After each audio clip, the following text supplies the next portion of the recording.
আসসালামু আলাইকুম। আশা করছি দূরে এবং কাছে যে যেখানেই আছেন ভালো আছেন, সুস্থ আছেন। দেশের এই পরিস্থিতির মধ্যে সবার জন্য শুধু দোয়াই করব, আর কিছুই করার নাই। কারণ আমরা সাধারণ মানুষ, সাধারণভাবেই চলাফেরা করি। আমাদের কোনো রাজনীতিক কোনো দল বা কোনো কিছুই নাই। আমরা শুধু ভোটের অধিকার, আমরা ভোটার, এতটুকুই আমাদের জানা থাকা দরকার। কারণ আমরা তো আসলে অন্য কিছু করতে পারবো না। আর যারা রাজনীতি করে তাদের অনেক বিষয়ে জানাশোনা থাকতে হয়। তারা অনেক কিছুই নিয়ে নড়াচড়া করে, মারামারি, হানাহানি, কাটাকাটি বা আরও কিছু বলেন না কেন, সবই তাদের নিয়ে থাকতে হয়। কিন্তু আমরা তো শুধুমাত্র ঘরে বসেই থাকি। তো আমাদের যারা আছে তারাও কিন্তু এত একটা রাজনীতি নিয়ে থাকে না। তো আমি বলবো সবাই যে যেখানেই আছেন ঘরেই থাকবেন, নিরাপদে থাকার চেষ্টা করবেন। সাধারণ মানুষ, সাধারণভাবে থাকারই চেষ্টা করি আমরা। অত বেশি হইহুল্লোড় করারও কোনো দরকার নেই। যাই হোক, এখানে সকালবেলা নাস্তা তৈরি করব।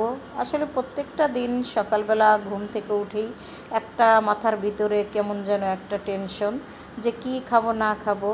আসলে খাওয়া দাওয়া নিয়ে তেমন কোনো টেনশন নেই, তবে বানানো নিয়ে ভীষণ পরিমাণে টেনশন আছে, যে আসলে আজকে সকালবেলার নাস্তা কি তৈরি করব। যেমন খিচুড়ি বলেন, রুটি, পরোটা, অথবা সাদা খিচুড়ি, বা কখনো চা, কখনো একটু পাউরুটি, এটা সেটা এরকম ধরনের নাস্তাই তো আসলে আমরা করে থাকি, তাই না? তো আসলে কিন্তু ভালো লাগে না। তো কিছুই করার নেই, আজকে সকালবেলা ঘুম থেকে উঠে ভাবলাম সাদা খিচুড়িটা বানিয়ে নিই। তো সকালবেলা উঠে সাদা খিচুড়ি তৈরি করলাম, কারণ আমার হাজব্যান্ড আবার সাদা খিচুড়ি ভীষণ পরিমাণে পছন্দ করে। তো তার পছন্দের খাবারটাই আজকে তৈরি করলাম। এমনিভাবে এক এক দিন এক এক রকমের নাস্তা আসলে তৈরি করতে হয়, কারণ এক এক দিন এক একজনের পছন্দের মতো করে নিই। যেহেতু প্রচুর পরিমাণে বৃষ্টি হচ্ছে, এই তো ভিডিওটা কিন্তু আমার কয়েকদিন আগের করা, সে কারণে আমি কিন্তু এইভাবেই ভয়েস দিব। কারণ বৃষ্টি যখন খিচুড়ি খেয়েছিলাম তখন কিন্তু অলরেডি বৃষ্টি ছিল, এবং ভালো বৃষ্টিই ছিল। তো ছেলেরা বলল যে আম্মু ইলিশ মাছ থাকলে একটু খিচুড়ি রান্না করো ভুনা। তো ছেলেদেরকে জিজ্ঞেস করেছিলাম কেমন খাবা, বললো যে একটু হালকা নরম হলেও অসুবিধা নেই। তো আর কি ইলিশ খিচুড়ি তৈরি করে নিলাম। এখানে পোলাও চাল দিয়ে আমি আজকের খিচুড়িটা রান্না করে নিয়েছি। আর বড় একটা ইলিশ মাছ ছিল, তেমন বড়ও না আবার মোটামুটি খারাপও না। 1400 টাকা দিয়ে মাছটা আনা হয়েছিল আর কি, যখন এনেছিল। তো মাছটা আমি আর কি পুরোটাই কেটে নিয়েছি আজকে খিচুড়ি খাবো বলে। কিছুটা ভাজা করে দিলাম, আর বাদ বাকি মাছগুলো আমি কিন্তু খিচুড়ির ভিতরে দিয়ে দিয়েছি।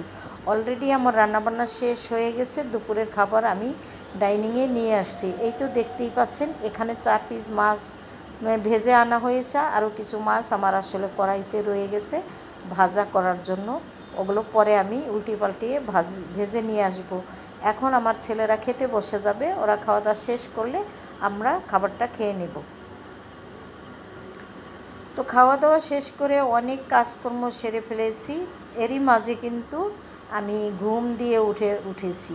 আর এই প্লেট বাটিগুলো আমি আগেই ধুয়ে রেখে দিয়েছিলাম, আর বাদ বাকি কিছু প্লেট এখনও মানে অধোয়াই আছে, এগুলো আমি এখন ধুয়ে নেব।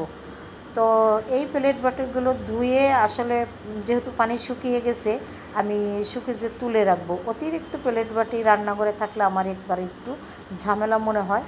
তো প্লেট বাটিগুলো মুছে পরিষ্কার করে আমি কিন্তু প্লেট উঠিয়ে রাখবো, আর বাদ বাকি প্লেট বাটিগুলো ধুয়ে নেব। তো এই যে দেখতেই পাচ্ছেন, যতই ধোয়াধুয়ির কাজ করি না কেন আমার কিন্তু কাজ অনেক বাড়তি থাকে। এই যে ছেলেদেরকে বিকেলবেলা যে নাস্তা দিয়েছিলাম, সাথে সেমাইও দিয়েছিলাম, যেহেতু সকালবেলা সেমাই রান্না করেছি, সেমাইগুলো রয়ে গিয়েছিলো। তো সেখান থেকে কিছু সেমাই দিয়েছি ছেলেদেরকে, আর হলো পেয়ারা কেটে কাসুন্দি দিয়ে মাখিয়ে দিয়েছিলাম। তো ছেলেদের রুমেই দিয়ে আসছিলাম, ওরা খেয়ে ওখানেই রেখে দিয়েছে, আমারও খেয়াল ছিল না। এরকমই হয় আসলে প্রত্যেকটা মায়ের সাথে, হয়তো বা আমি জানি না। যদি সবাইয়ের এমন কিছু কোনো সময় হয়ে থাকে কমেন্টস করে আমাকে জানাবেন। তো আমি আসলে বুঝতে পারি না নাকি আমার একার সাথেই এরকম হয়। যাই হোক, আমি ওই সেইগুলো টেবিলে এনে রাখলাম, আর বাদ বাকি প্লেটগুলো এখন ধুয়ে পরিষ্কার করে নিব, না মুছে একদম শুকিয়ে যে তুলে রাখবো।